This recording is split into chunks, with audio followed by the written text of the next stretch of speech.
Hello Good and evening. welcome to Follow Everton. We're here to talk about Everton's trip to Nottingham Forest on Sunday. And to do so, I have the lovely Yandav with me. Yann, a massive game. I know you're coming off the back of going to the Arsenal match and just going to pick your brains out on that experience. How was it? What I mean, aside from the football, Just in general, that's fine. in general, it was really good to go down to London. Nice drive. Went with a lovely friend of mine. Very nice fella. Called me up. Did me a massive favour. Decided to drive down. We planned it well in advance, and then there was a road closure due to a fire. So we missed the first 15 minutes. Filtered into the Emirates, which is, I've got to say, I mean, it's a generic bowl stadium. They all kind of look the same. But it is wonderful. It's a good sign for our future if this the standard of stadia is that. I've got to say, there seems to be something very strange going on with the stewards and the security at the Emirates, because there was a whole host of Arsenal fans in the away end and they all knew each other. So I think that they just got let in. That's my strong suspicion. But yeah, it was good. And then there was a lot of Spurs going. There was a lot of Spurs in the Everton end going, people. So I don't know whether a few Arsenal fans snapped that up. But there was a lot of bullshit.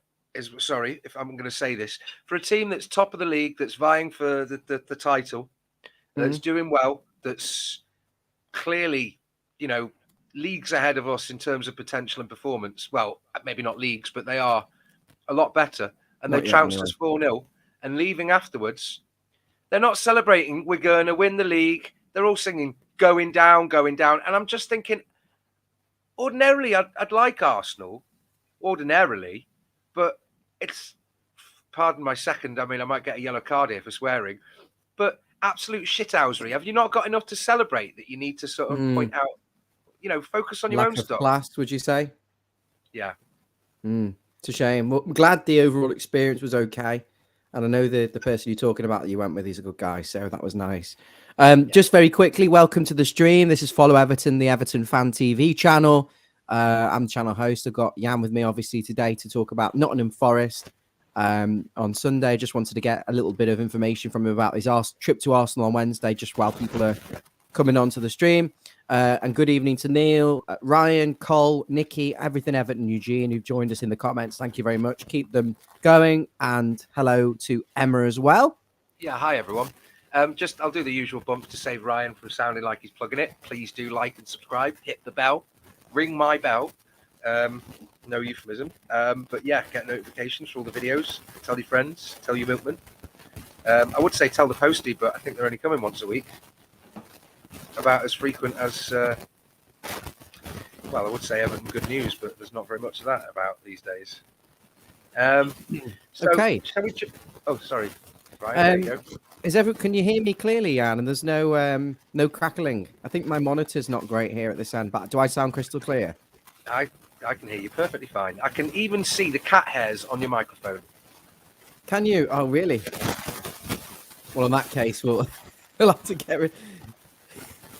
He walks across the screen every single time I'm doing it. And I'm going to have to spend 20 minutes picking them off with a lint roller now. You could have waited until after. If you can't stop him, if he's walking across back and front and he's right up front, maybe we should get him instead of Neil Mopé. He's as people will know from the stream, that cat is relentless. If he wants to join in on the stream. Okay. Nottingham Forest, a massive, massive game. Down at the bottom of the league, Nottingham Forest. We thought at one point they were getting away and really going on a massive run. I think they won a lot of the games in the last period. And it looks like now they're on a little bit of a small mini run of bad form.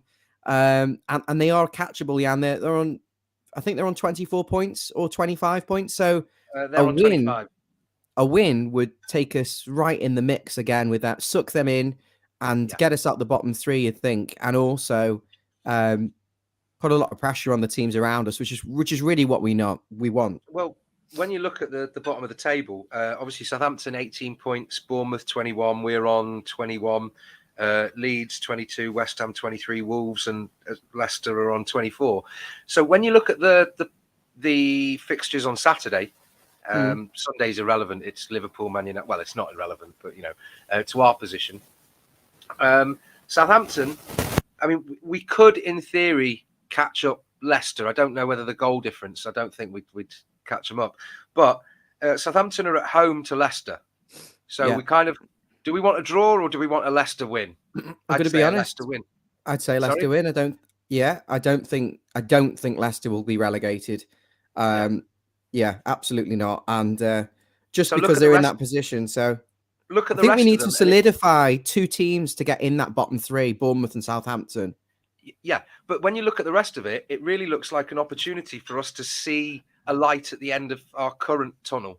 Because Bournemouth are away at Arsenal, Leeds are away at Chelsea, West Ham are away at Brighton, although Brighton's form is a bit hit and miss, home and away, and Wolves are at home to Spurs. So let's hope Spurs turn up and don't do a Spurs.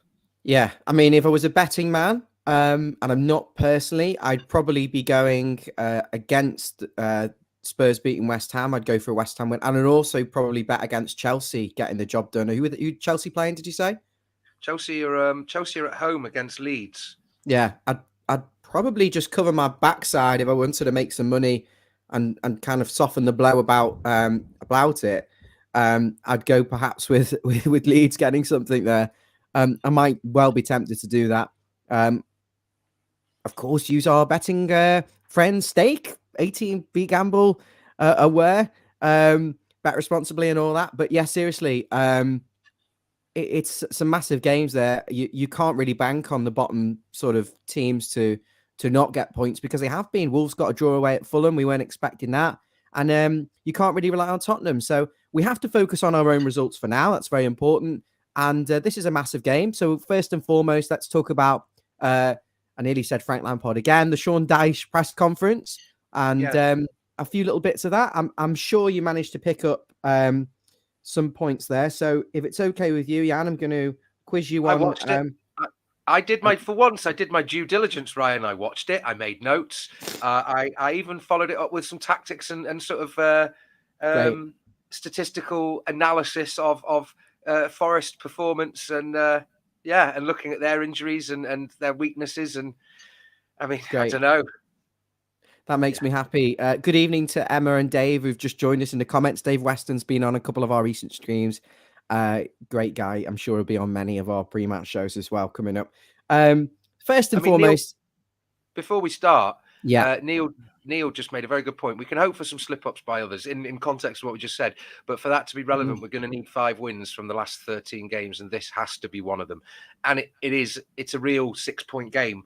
And as to maybe jump straight into it, I don't know if it's organically or whether it seems manufactured, but as Sean Dyche said in his press conference, when you look at the improvement, 1 point in 5 prior to his appointment and 6 points in 5 now.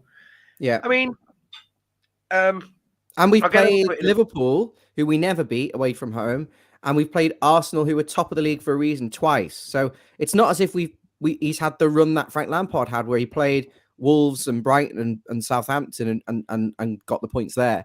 So although after the Arsenal game, I was extremely wound up and I thought we're done for. I am calm in the fact that, we have played 3 teams we probably wouldn't have got any points against. And I would have probably expected a best case scenario over those 5 games of 6 points, realistically, beating Leeds or Aston Villa and probably losing to Liverpool and Arsenal twice. So effectively, it's there or thereabouts. Swings and roundabouts. Yeah, I mean, it's annoying that we've obviously got the 3 points against Arsenal that we might not have got and crumbled against Aston Villa. But that's, individual errors and a lot of things. We'll talk about that in due course. Just in the interest of a lot to get through, let's focus on the press conference first and team news, and then we'll look at the historical head-to-head between Forest and Everton, their injuries and their form, and then we'll go to the comments. And you know how I feel about historical, so I'll leave that up to you, because I think historical, especially considering all the signings that Forest have made and the last time we actually played him, you can just pull a number out of a hat for that. I think it's irrelevant, but I defer to you as Don't Ryan's tell got them that. Look, headlines. he's switching off. It's literally a bit of fun, and also to look at the game earlier in the season. Ignore him, guys. Ignore him. It's worth listening to that section. He's got the headline channel founder / admin, so I do defer to your well, I've just done that to piss authority. you off today. Yeah. Okay. No, just because I'm leading that stream. I mean, you can lead the next one and you can stick it in there as the host, and I'll say them. Go on. Right. Well, okay. So what? Shall I talk it through the press conference? Well, first and foremost, Sean Dyche says he was asked about Calvert-Lewin again, and his answer was, "Yeah, we'll see." What do you make of that, Yann? I don't know. I think what that suggests to me is the fact that he's got a recurring niggling injury that's possibly to do with when the muscle came away from the bone. Yeah. Don't know. And it could be that that it hasn't fully healed. It could be that he's approaching fitness. He's in the grey area, the limbo. Because, while it might be a no, what I'm saying is what does the "we'll see" suggest? And to me, when somebody says that, he's not playing cute. It's a way of saying, I don't know, without saying I don't know, because I think it very much depends on physio and DCL and whether he's got a twinge or whether he feels okay. Because is it worth pushing a guy to play for 45 minutes, half an hour, or even 60 minutes to then have a recurring injury for him to be out for the rest of the season, potentially? But could we get him to the point where he could do 20 minutes off the bench every single game late in the game? There's a bare minimum. If his body's never going to get to the level of the 90 minutes, surely. Yeah, but I think what you're doing there is you're operating on an assumption that I get where you're coming from, but I don't know whether that's accurate. Is he medically fit? If he's medically fit and he's not match fit, and if by playing him in for 90 minutes and all these games he's getting injured, then maybe we have to cut down the training load, mitigate the risks somehow, and just use him as a bit part player. Maybe he's not, like we've said all season, he can't be the starting striker for Everton anymore, and he should have been replaced and supplemented. But the Blues makes a very good point here that I think rather succinctly explains what I'm trying to say. DCL has been in a constant cycle of getting injured, then get rushed back, and then getting injured again for 2 years. So it's going to take a while to get properly strong enough to not get injured straight away. That's my point. Do we want to risk that for someone that we're considering our main number 9, our first choice? And especially if it's going to come down to the wire, if you're desperate, you're going to have to you don't necessarily make more desperate calls. It's like chasing a loss in gambling. If it's going to come down to it, you want to make the smart choice, which could mean that because what that suggests to me is there's opportunity there that he's going to be fit for at least 6. Okay, so there's 13 games remaining. If he's a medically fit, and we'll see, that would suggest to me that he's hopefully going to be able to play in 7 or 8 of them, which might be pivotal. Or would you rather that be the case, or would you rather play him as soon as him get another injury and only manage maybe another 2 or 3 games? Well, he gets injured anyway. But if someone said to me now, you can have 10 games of Calvert-Lewin fully fit, or just go through the cycle again, I probably would just say get him ready. And if it is going to be 10 games, but knowing look, we'll get him ready, he'll do the 10. Or, in 2 games into that 10 games, he'll end up getting injured again. So, listen, I mean, I'm sick to death. I'm sure all our viewers are, and every Evertonian is sick to death about talking about him. He's a lovely lad, Calvert-Lewin, and he's done well for us. And he should have been a part of a front line in a Premier League club. Unfortunately, we put all our eggs in this basket. I've talked about it again. It's broken. It's unfair that we put this pressure on him. And that comes down to those higher up who've recruited badly or failed to recruit. You're forgetting we've let go of Richarlison, Solomon Rondon, Cenk Tosun, and Anthony Gordon, who play in 4 positions. Exactly. So it's frustrating. I'm sick of talking about it because I love the guy, but he said he's we'll see. For me, means he's touch and go, and he's probably not ready. He was very good against Arsenal at home when we played them, and I thought that was the turning point, and that was Calvert-Lewin back. Yeah, he was missing chances, but he was getting in really good areas, and he was having a field day. But listen, no Calvert-Lewin potentially. I do hope he can make the bench. I'm not going to lie. I think that would help. He also says James Garner played for the under-21s and Nathan Patterson. So your thoughts on that too, and where are those two at, Jan? Well, Patterson is still on the Everton website injury list, but I think it might be interesting to see James Garner back, potentially to fill in for Doucouré if he's not got it, or to bolster the midfield. You mean Garner? Or potentially. I mean, we can talk about lineups in a bit, but I found it rather strange that the substitution things. We won't go over dissect the Arsenal game because we did that to death. But it could be an option to James Garner has something about him. He's come through the United. We've talked about this before, and we've seen him that he changes the nature of a game by being on the pitch. So I feel that there's the opportunity there. That I don't know, because it boils down to how do we augment or create a hodgepodge attack?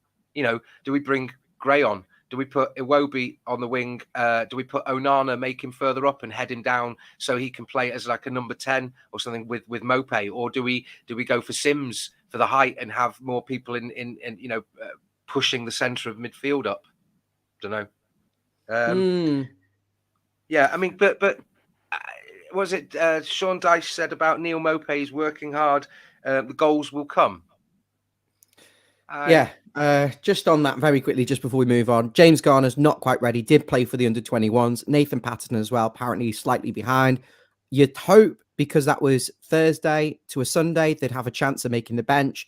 I don't think we need 4 central defenders on the bench every game. Get them on the bench, even if they're fit for 30 minutes of the game, that we need them. So that's your team news. Calvert-Lewin, touch and go potentially. James Garner and Patterson fit, but probably not ready to start games. Did play for the under-21s. So we'll see on those 3. And of course, no sign of Andros Townsend. I'd be very surprised if we saw him before the end of the season.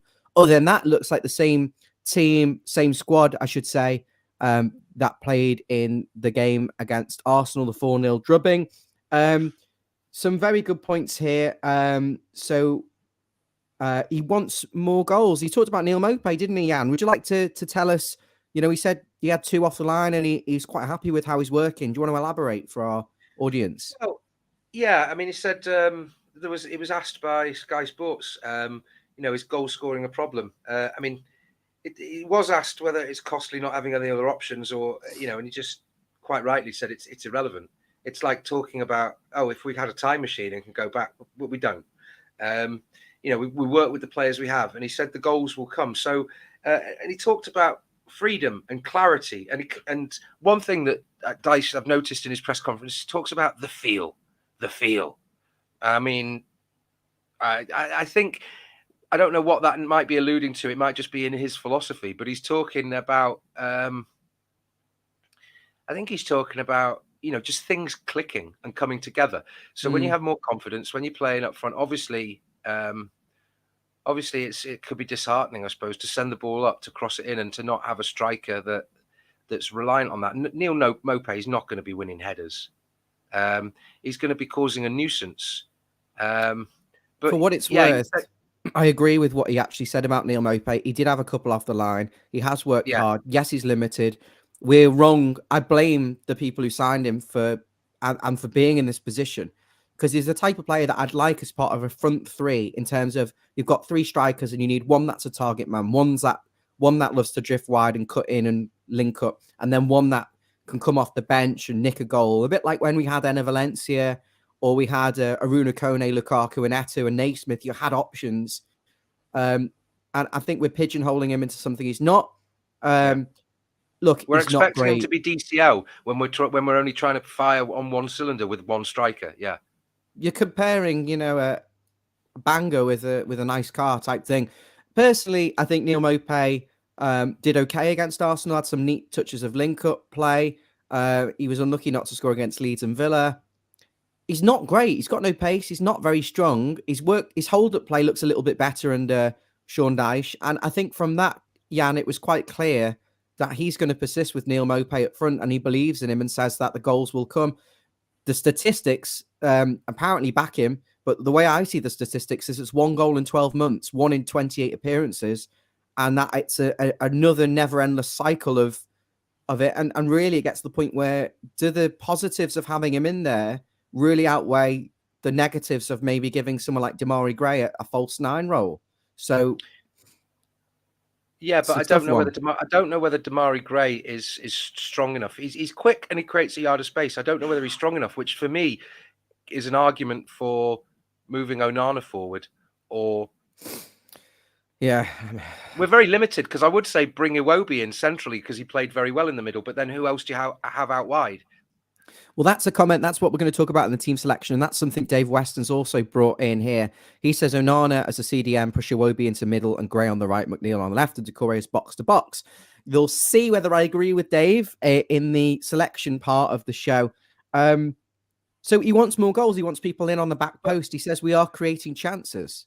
But everything Everton has said, quite rightly, Mope has had his chance. Give Sims a chance. I play 2 up front, Gray and Sims. I would say, why not try Mope and Sims? Maybe we don't have the luxury of being able to try that, but I'd be interested to see how they play together. He's talking about finding a balance. And what I don't think he wants to do is have 2 strikers up front who don't get the ball, who are not involved in the build-up and are purely there to get on the end of crosses, and in turn sacrificing the ability to maybe control the game and press and win it back. Yeah. So I think he's finding the balance. And for me, we're neither stopping the goals going in or scoring. We're kind of doing neither. And I almost feel like, yeah, it is the balance. Is he going to open up the team a little bit more to allow us to score goals? And in turn, are we going to become more vulnerable? Or is it a clear case, Ian, of the reason we're not actually scoring goals? It's because we're not taking the chances. And it's not because of the system. It's because of a lack of finishing. And I'd probably be inclined to say that there isn't an awful lot wrong with the 4-5-1, apart from no one who can stick the ball in the net. And actually, genuinely, certainly against Arsenal, there's no quality. I mean, you saw when we counter-attack, we were like a bunch of granddads. It was very pedestrian. I've seen Legends games with more intensity in terms of the counter-attack. And it's a sad reality. So I really don't know whether I go with a 4-4-2. I don't know whether it's going to make much difference. I think we'll just surrender a bit more control if we did that. I do understand. I understand completely what you're saying. It's just it's an interesting thought experiment more than anything. It's more that you're right. We have to, when we don't have a striker that's going to draw the play up, then you have to control the middle of the pitch. What I want to touch on though is if from controlling the middle of the pitch, actually, someone asked Dyche a question, and it's quite relevant because people talked about, for instance, people talked about Idrissa Gana Gay's error that led to a goal, led to some mistakes, specifically in quite a handful of games against Aston Villa, and I just think that it's strange that people look at the negatives, and Dyche pointed this out. He said there's a team breakdown, or there's a domino effect of mistakes that lead to why the error is then pinned on Idrissa Gana Gay. Now he's in a linchpin role. He's very pivotal. So we're talking about where he's failed, but I think it's very short-sighted to ignore where he's succeeding. He is top in the Premier League for interceptions, and he's 13th for tackles. Out of I don't know whether that was midfielders or that was top in interceptions in all positions. And in terms of midfielders, he's 13th for tackles, and Onana is 8th. So I mean, it says something that we've got a midfield that is actually capable of that. So then, as you say, it just broke a record. It goes back to. Sorry. Well, we got to tackle a lot because we don't have the ball and we're always chasing it. So that is another element of it, Jan. I'd rather have making no tackles because we control the game, we control the ball, and we're always trying to unlock a defence. Yeah, how far back do you want to go? I mean, the fact that they're making the tackles demonstrates that they're. Yeah, I mean, it's two things. It's two complete contrasting points of view. But the Ghana one is he's made 4 or 5 errors that have directly led to goals in the areas of the pitch where you can't make mistake, i.e. in your penalty box and when you're effectively the last man or similar scenario. So he has made key mistakes. And for me, he's got to be taken out the side. And that's, unless there's something you want to talk about more in the press conference. I mean, he was asked about the Newcastle takeover. He was not interested. Was there anything else you picked up on in the press conference? I mean, he talks about wanting to be together and whatnot. It's a lot of the same stuff recycled, really. Yeah, I suppose so. I think that kind of about covers it. One thing I don't know whether people would be aware of this, but it's certainly something that I had a suspicion because somebody mentioned it a couple of months ago. And it was confirmed to me recently that under Frank Lampard, the players never trained on a Monday. Were you aware of this? They always had a Monday off. They always had a Monday off because he'd go down with Ashley Cole and some of his other outfit down to London for the weekend to visit friends and family. So they'd always had a Monday off. So what that means, I mean, for me, I can understand it. Oh, there's a Sunday game. Yeah, but I think what we are seeing is an increase in performance, hopefully, or we should see, is an increase in performance and ability, and therefore fitness, strength, and the ability to compete for 90 minutes. And yeah, but it seems criminal that you've got a Monday off every week when you're meant to be top professional players in the top league in the world, and you're getting paid more than a lot of people's bloody houses that walk to the ground per week. He's in a way he's trying to probably keep morale quite high amongst the group and allow them a bit of time, because a healthy life balance. Sorry. What do you think? Do you think they've got a Monday off and they're going to go, oh, I'm going to go in the gym? No, they're on Instagram. They're playing PlayStation. They're on the jollies. They're laughing with their mates. Oh yeah, look I'm at playing my devil's advocate, yeah. I've got to try and see both sides of it. Your job's to give the opinion. Okay. My job's to ask the questions. I know. Okay, but here's the thing. Sorry, and David B says switch off time is important. Yeah, switch off time is important, but every Monday off is criminal. The switch off time. Was this a source close to you that I'm aware of, or it doesn't matter? So, but switch how the hell have you found this out? Switch off time is the few months that they get off, is the times when there's a week off or there's international breaks. Switch off time is the fact that they can afford bloody holidays to go where they're playing for. Okay, so they've trained as teenagers, but they're playing for 15 years of their lives to then sit back on their asses and go, look at how great my life has been. I think also players should have a work-life balance and shouldn't be made to suffer because of the board and the ownership's lack of ability to sign players that are important to actually be successful at this level. Let me finish. And in turn, because we haven't signed strikers, because we haven't got forwards, everyone else can't function, can't do their jobs properly, and therefore everyone suffers. Maybe if we had the players, all the tools in the box, maybe we wouldn't have these ridiculous expectations on everyone else. And we wouldn't feel so aggrieved about small things that might not matter in the wider context of it. Okay, so what? We've lost Gordon, who didn't really do anything except run for 12 months previous, or at least the 6 months past his previous, the offer made to him. We lost Richarlison. That's the big thing, the attacking thing. Okay, so we're lacking goal scoring. But what else? Oh, Sigurdsson, but he's been gone for a while. Like, who else did we actually lose?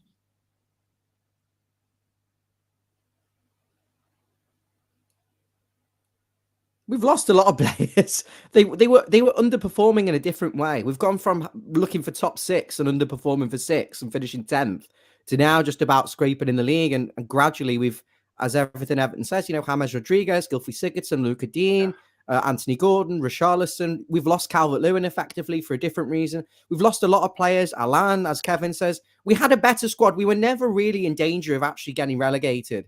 We've stripped the club to the bare bones. Yeah, and this is another political chat. I want to move on. I've set you up for this. Yeah, I knew it was coming. Like I've because we're getting now to. I'm moving you on. I want to ask you. No, I set you up for this point, and you can't let me do that and then move on. Go on. You've set me up. What do you want me to say? Oh, Finish your purpose. no. I want you to drop yourself in it. Go on, Ryan. No, Those players are better than what we've got. Those players are better than what we've got.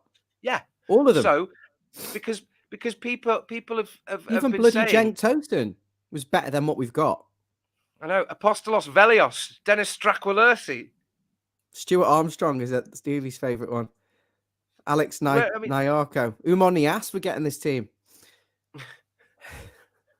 Aruna They're a Kone. terrible bunch of players, and you know, I was looking at statistics. I mean, we had £75 million worth of defenders in Yerry Mina, Ben Godfrey, and Michael Keane. They don't play for us, and I strongly believe that in January we should have shifted 2 of them on, got a few quid back, saved a few wages, and invested in a striker. And yet now we're playing with the most unbalanced squad in the league. Where potentially now on Sunday again, we're going to have 4 central defenders on the bench again. 3 of which have cost a combined amount of 75 to 80 million. And the best one, arguably, in many people's eyes, Yerry Mina can't even get in the team. So we'll come over to team news in a minute, our teams. Let's look at a bit of fun. Let's lighten this up a little bit. Nottingham Forest and Everton's head-to-head record. Obviously, we've only played them once in a long, long time. That was the 1-1 draw at Goodison Park earlier in the season, which we should have won. But of course, we didn't. Nottingham Forest were rubbish on the day, and we let them back into the game. I think it was in August, and Damari Gray scored for us. But before that, we hadn't played them since 1999. But we were quite successful against them between 66 and 68. We beat them 4 times. But it's always been a bit of a mix win, a lot of wins, a lot of draws, and a fairly even sort of matchup. Forest are historically quite a big club, and Everton have beaten them 55 times. Drawn 27 times, but lost 47. So fairly even historically, Anne. And obviously, Forest were very successful for a period when they won the European Cup. Yeah, they were. What do you want me to say? Sorry, They were also good, but they've gone down and then they're coming back up and they're ahead of us. I mean, it's like you couldn't write it. You've gone for centuries and decades, I should say. I would like to bookend what I was saying, that Nikki, who always joins us, thank you very much, Nikki, a day's less fitness, 1 day a week in which they should be playing. It's not good at that level. Yeah. And the proof is in the pudding. The fact that we are in a relegation battle again. This is a good point. I'm going to give you the Nottingham Forest team news. So they've got a lot of players, Forest, and they've actually got a lot of players injured as well. I mean, it's one of the biggest squads in the league. I know it's the ones that might be back. There's a question mark over. Is it near Kite in centre back, Serge Aurier at right back, Awoniyi up front, and is Henderson going to be playing? Well, we'll give the full list, and then you can say which ones are potentially back, Jan.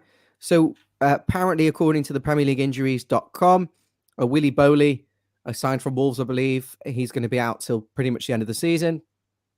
Taiwo Awoniyi, he's out. Scott McKenna, Serge Aurier, Dean Henderson, Renan Lodi dos Santos, Ryan Yates, Goulian Biancon, Omar Richards, and Koyate. And for all our viewers, this is Ryan's audition tape for BBC World Service. What do you mean you ain't got chips? I come here on a plane. You. Yeah. What is the news then? Could any of these players be returning? Funny you should ask that, Ryan. Yeah, there's question marks. They say that they could return the 4th or 5th of March. That is, I believe, it's near Kite, centre back, Serge Aurier right back, Awoniyi up front. Who's actually scored quite a few for him, I think. Is it that guy? And Henderson, who's quite good at making sort of high saves and claims and stuff, which could really ruin our chances of playing crosses and lumping the ball. But they signed a goalkeeper, didn't they? They signed that, was it Kenan Navas?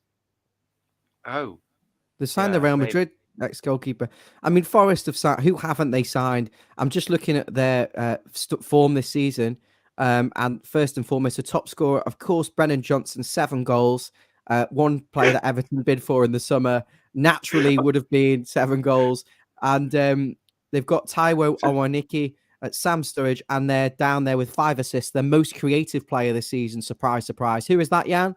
Morgan Gibbs-White, who Everton were trying to sign in the Yeah. summer. So the two best players for Nottingham Forest were two key Everton targets. And you'd say both would walk into our team right now and offer Yeah. something we could really do with. But what I will say in Johnson actually response, scored against us at the Goodison fixture, I believe. what I would say is obviously he's quite an attacking player, and one of their targets to get the ball to. But the most dispossessed player on their team is Morgan Gibbs-White. Because he tries things maybe, or does he just get dispossessed? Yeah, no, it's the most dispossessed player in the Forest team. I did have a look at this. Sorry, I'm just trying to use statistics to our advantage. Yates is the fourth most fouling player in the Premier League. He's their midfielder, and Worrell. The most yellow cards anyone's got in the Premier League, I think, is 7, maybe 8. But Worrell, a defender of theirs, has got 6.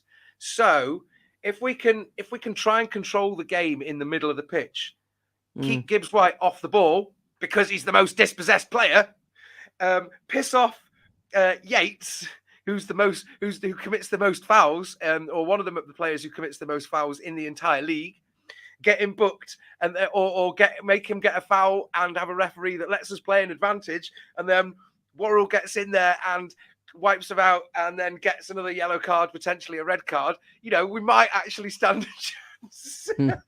What we do need is someone to get sent off for Forest, and we need a penalty. Yeah. We need a little bit of luck to come on our side. We need something to happen for us a bit different.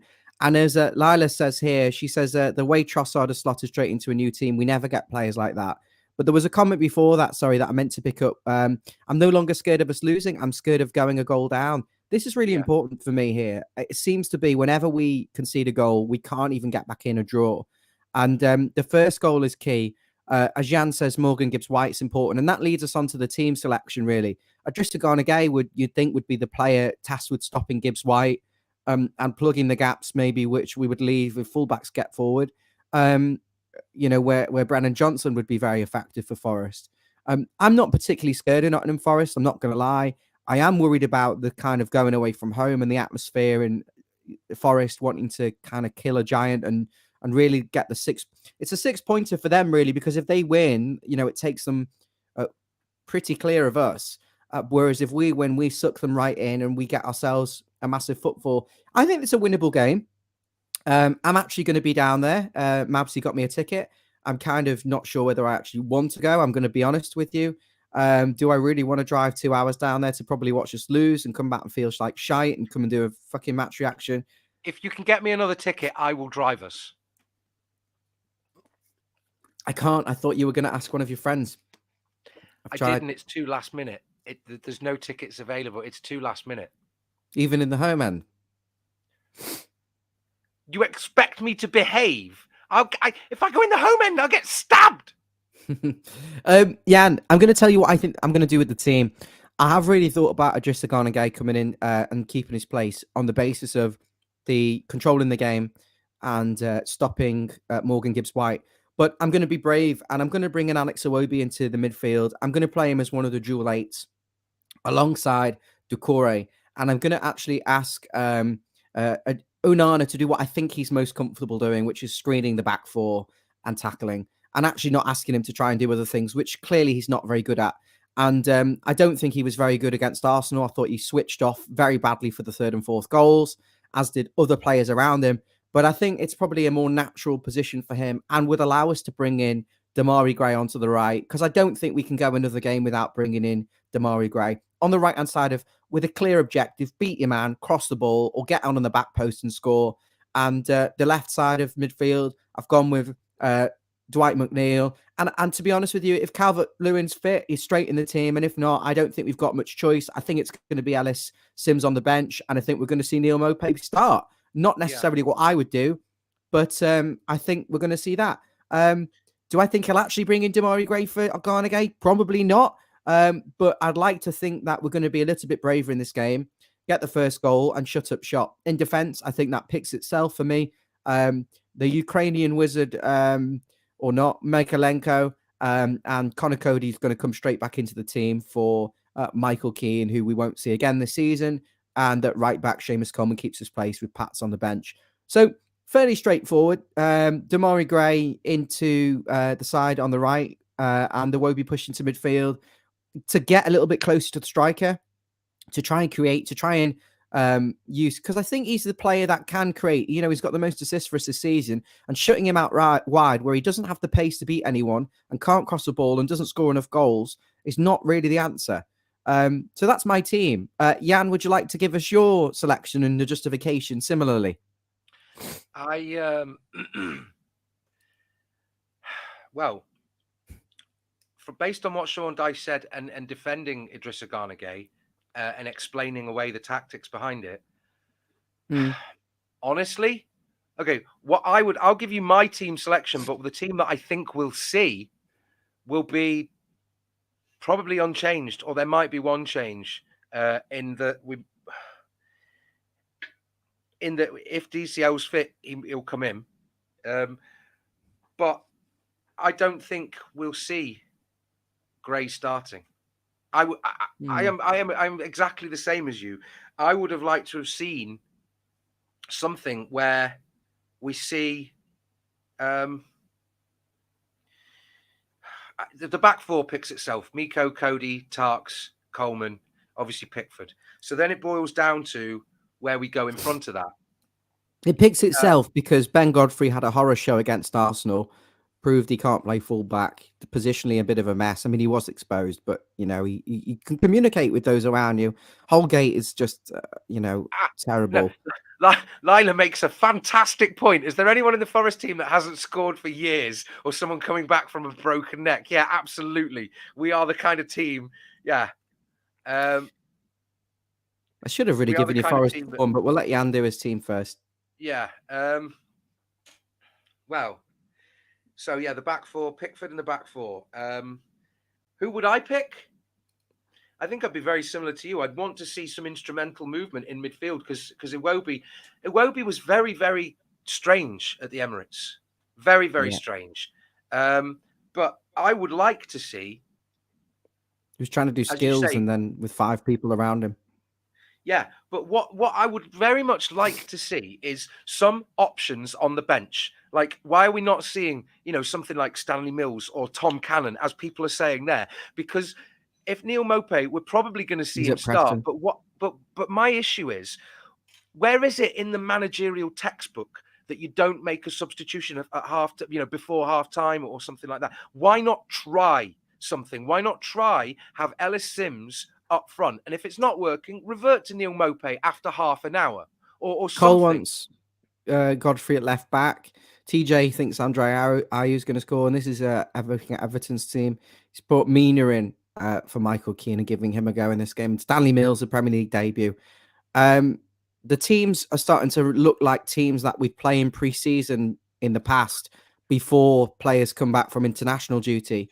And it's like, well, they're okay. They're like a team of fringe players. And I said the other day, I do strongly feel that if we got relegated, only Pickford and Onana would go. Onana, probably even just based on his potential, not really on much we've seen consistently. And Pickford because he's England's number 1. But I don't think Godfrey and all of them are going to get signed. I think they're championship players. A bunch of championship players. We've gone from signing rejects and flops at big clubs to signing flops and bargain basement players, and it shows. And we struggle to put out a team that we like. I mean, I can't put out an 11 that I think is going to win this game.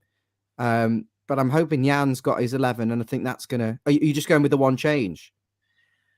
Well, no, I think we might only see the one change, which might be Maupay for DCL or Maupay for Sims. I think it's possible. What would you do, Yann? I want to know what you'd do. What I would do? What would I do? I want your team, yeah. Okay, my team. Same back four. Because the mistakes didn't come from fully defensive mistakes. And we played well. Playing again. Yeah. No, not Keane. Sorry. The 4 that walk it, Cody, if he comes back in. Okay. Yeah. Mikolenko, Coleman, Cody, Tarkowski, obviously Pickford. Right? As you say, Decore.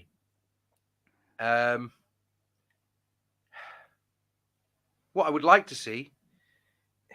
Yeah, Yeah, it's what I you agree want. with you. Onana starts. Onana, Decore, and then to have three in front of that, rather, as you say.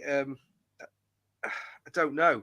Maybe have Iwobi in the middle, and Gray and McNeil, as you say, bring him in. But I want to see Ellis Sims. I want to see some height to utilise the crosses. I want to see 4-2-3-1. Okay, change of shape from 4-5-1 to 4-2-3-1. So that's Jan's team. What do you think? Let us know in the comments. Do you Because agree with it's a Jan? false 10. And we're not leaving a striker on their own, but then it's someone who can come back. And it's triangles. It's bloody triangles. I like the idea of playing Iwobi central as a dual 8 and Yeah. letting Onana have a go in CDM. I think get him closer to the front. He doesn't score many goals, but I think he's one that will unlock. He'll create opportunities for the cross. He can drift to the left. He can drift to the right to support the winger, to support the fullback coming forward, and try and do those triangles to eventually get the ball in. And then Decore is the one who has to break the lines, get into the box. We've got to squeeze up the pitch, and I don't know whether we're going to play on the counter attack against Forest. I really don't know. Do you have any statistics on their style of play in terms of possession? Do they have a lot of possession in games, or do they counter attack teams, or are they a bit of everything? Well, I don't, Ryan, because I got back from Liverpool at about. Well, you do make something up. Sorry? Make something up. Oh. Moving on. No. Hang on. It was, to be fair, it's very strange that at home they have some okay form. They drew the last home game. They drew 1-1 against City, and the last home game before that they won 1-0 against Leeds, which suggests that they've got an ability to have some possession. However, the last three away games, league, and cup, going back in time, they lost 4-0 at West Ham. They lost 2-0 at Fulham. And then they lost 2-0 at United. So, I mean, I think if we can try to control the game and take it to them.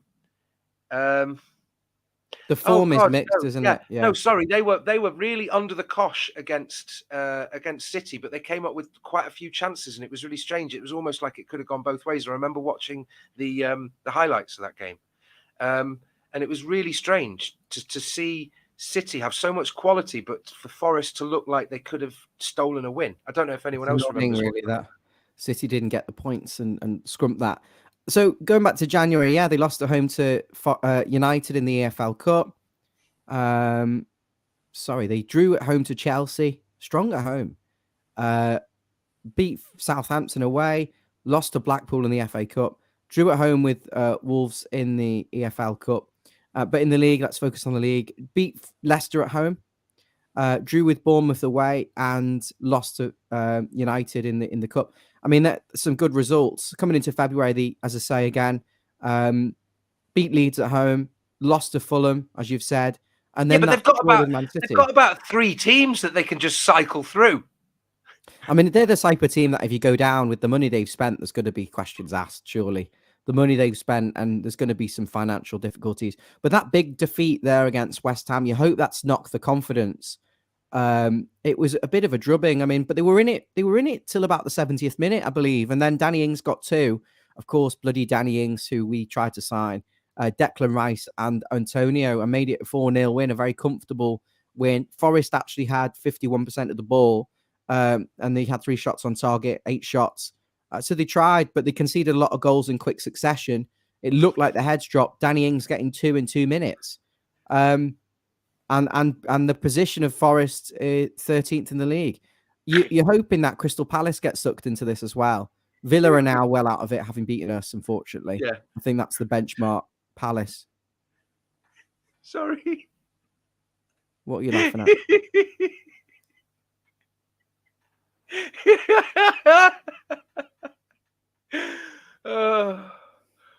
Quality. Top kicks. I haven't got an awful lot more to say apart from the fact that I'm kind of happy I've got a ticket, but at the same time, I'm like, I really can't be arsed with it all. And it's one of those, you don't know what Everton's going to turn up. We haven't seen a Sean Dyche away from home against a beatable team yet. So we never know. We could be pleasantly surprised. We could go there and really piss the hell out of Nottingham Forest and make it very frustrating for them. I don't mind the fact that it's is it Sunday 2:00, Jan, or 4? 2:00. Oh. Sunday 2:00. I mean, for an away team, I think that's fine. But I think for the home team, I think the Sunday games quite early don't really help the atmosphere, which plays into our hands. So that's okay. I've never particularly liked the Sunday games at Goodison at 2:00 or 12:00. I think they're quite flat. Yeah. Can I get your prediction?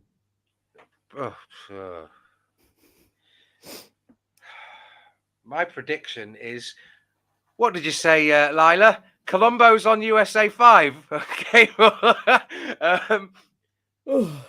It really depends. It depends how we go out. I can't. It's too because if we go a goal down and we capitulate and just fall apart, it could be 1-0, 2-0, 3-0, 4-0. Stop me. You know, I can see us capitulating. I can definitely see us having a stinker. But at the same time, I think, as Lila says, and Mr. Blue Sky, I think it'll be I think more likely in my heart, I'd say it's going to be a low scoring game, maybe an Everton 1-0 win or a 1-1 draw. Capitulation, you can sense it, can't you, Jan? The crumble and the. People have literally been saying, you know, I feel like I'm just stealing material from our viewers. Sorry, guys, but it's exactly that point. If we win, it's good. And Jay just said, if we win, if we're going to win, it's going to be 1-0. That's it. You know, it's not. 1-0. We're not going to be 3-1. It's not going to be 2-1. You know, or 3-2. It's. It'll be 1-0. Kevin says that Forest are going to beat us 1 or 2-0. You know, it's bloody depressing. Mark's asked who's going to score for us. I think it's that player Og. Jan, would you take Danny Rose on a free?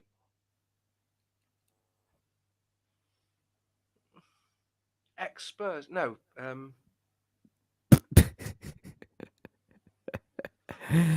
Lila's saying Tarky or Holman are going to score, or Onana. That's the prediction. Or Cody. Or Michaelenko, but probably not Michaelenko. Dave B says 1-0. What's your predictions, guys? Cole saying get 50p on a McNeil Worldie. 1-0 to the Blues. And Nikki says she can't really call it. P. Macus says, I'll take Axl Rose on a free at this point. Even Tim Howard scored for us once. That's from I was at Mark that game. Burton. We lost it. We were at home. We lost 2-1 to Bolton, didn't we? It was a very windy goal. I was there. Yeah. I was there as well. Jan, so Forest Sunday, we've given our viewers an update on the press conference. It does have a similar theme to it. The previews all seem quite similar. I believe you might have some material to end the show with. No. Some statistics and facts. You're looking at them right now. Oh yeah, yes. Oh, I went through it all. I mean, I did, and that was. Is there anything left? No, nothing left. Like I said, I got in from Liverpool. I walked the dog for about an hour and a half, and then thought, "Oh God, I've got to go through this again." But you've got the delight of me. I'm more than happy to do the pre-match and the post-match. Well, the pre-match I'm happy to do. We'll have to see about the result before I do the post-match. But okay, Lila's asked, "Are we done if we lose?" No, I think that if we lose, it's still going to be close. There's still enough dross around us that we can. There's enough bad teams or poor teams, but there's not very many terrible teams. It's very, very tight. I think it's going to go down to the last game of the season against Bournemouth. And we're not done, but it really does depend. We need all the other teams to drop points. We really need them to stop dropping points again and not getting. I think we need Bournemouth and Southampton to solidify their sort of bottom three and then identify who we are in competition with. And I'd say it probably, nice keyboard. I'd say it probably is Leeds, or it could potentially be Nottingham Forest. I really don't think West Ham, Leicester or Wolves are going to be relegated. I just don't see it. Palace are on a really bad run of form, actually. They're living off. I don't think they've won in 7 games. So they're playing Aston Villa. Again, that's a massive game. There's some massive games this weekend. We need to try and stay positive. Oh, I mean, if there's one thing Evertonians can do, I wouldn't call it positive. I'd call it sort of self-delusion. So Are you doing the pre-match chat and the post-match match reaction? I'm happy to waste my time focusing on just how poor we are. Yes. Okay. I believe that Jeff will also be on that. The And Jeff. Jeff will be on it with you. And possibly Amy as well. But I think pretty much everyone is available. And of course, we've got Dave Weston, who we could potentially ask as well. I'm not going to be on it. I'm going to be going to Nottingham to support the team. And if anyone knows anyone who has any spare tickets and wants to give them up, please let me know. And Yann will come with me or someone. But I'm sure you'll have a great time watching Yann and Jeff and friends for these upcoming shows. Win, lose, or draw, we'll be there. And also, just like to let you know, we have competition at the moment on Twitter. You can win 2 free tickets to Everton versus Brentford, courtesy of our friends at Stake. 18 plus, be gamble aware. These tickets are completely free and are picked at random. The winner will be picked on the 6th of March to enter. It's very, very simple. All you have to do is retweet the competition on Twitter, which you can find pinned on our Twitter page, which is @FollowEverton. And make sure you're following us. I'm sure you are if you're on here and you've got Twitter. You'll be following us at Follow Everton and subscribe to the channel. That's the other thing you need to do. So it's for subscribers only, which I'm sure every single one of you is right now. And if you're not, click the subscribe button and the notifications on, because we'll be live at 1 p.m. on Sunday with the pre-match show, the pre-match chit-chat with Yann and Jeff and friends to talk about everything other than Everton. And, of course, after the game for the meltdown, where we'll inevitably have 3,000 or 4,000 people watching us cry on screen after another drubbing. But we're going to stay positive, actually, and say we're going to win this game 1-0, and we're going to do a job on Forest. I can see it. I can see it. It's my first. I can see it away from home. Yeah, but do you know what I can We've not also played see? anyone winnable. Do you know what I can also see? Don't say it. Like Don't about once say a it, lad. day when I go and sit down on the toilet and look down between my legs into the bowl. Right, Ryan. Sorry, it's a bit crass, but there we go. Don't say it, lad. Yann, explain the competition again. What have you just put down there, just so people know and understand again one more time before we wrap things up? Have a look at our tagged, pinned tweet on Follow Everton and subscribe to the channel. Press the like, press the subscribe, press the please notify me for when you get to see 2 frustrated Evertonians dissect our performances for a chance to win 2 free tickets to an actual real life, honest to God, winnable match. Everton against Brentford. And the match is actually on the 11th of March, so you wouldn't have long to wait. At the moment, I believe there's only 50 people who've entered this competition, so you've got a very good chance of actually winning these tickets. I'd like to see every single one of you retweet this, because I would love, I can't be biased, but it would be nice if one of our long-standing subscribers got the opportunity to go to the game, who hasn't been maybe in a while. And of course, you can still watch our match preview on our pre-match show on the way to the ground, and you can catch us straight after the match reactions. Don't feel like you need to not go because you've got your lovable friends here on Follow Everton. Said no one ever. No poem yet. I'll probably drop it tomorrow. Give us 2 lines. I haven't written it yet. Look, you always say this. I write my poems. I seriously.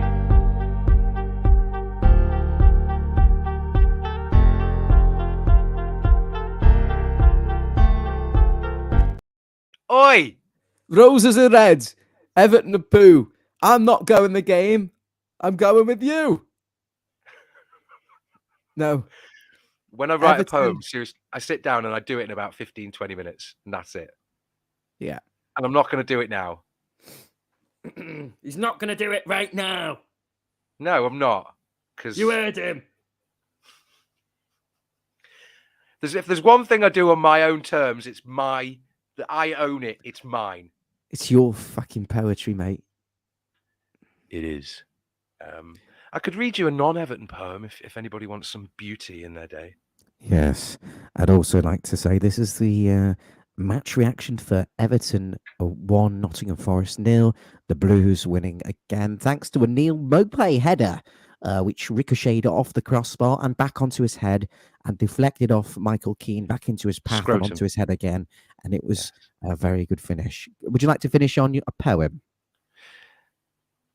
Thank you for the comments, guys. Much appreciated. Right, We'll leave you with this. do you actually want a poem that's not football related? Yeah, not too long, please. I haven't Oh, got no, okay, a really short one. 20 minutes. Vox noctis, which is Latin for voice of night. Something, whisper something in my ear as if you have a secret, unkempt. Clubhouses, skirting parks, a rumour spread like chicken pox. A forested railway line known to those on track. It is a conch shell, and your voice, laboured waves, coming and going as you please.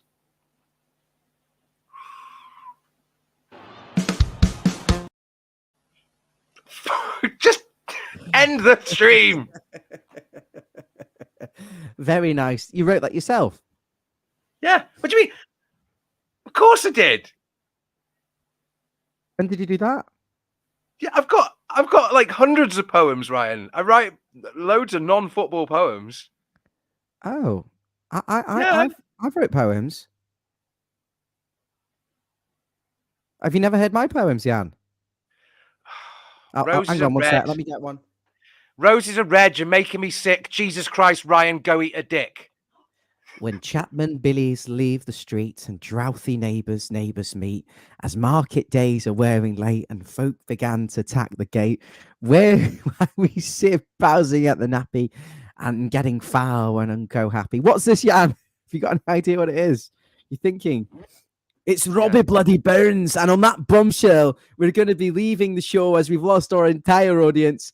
Good night. Good night.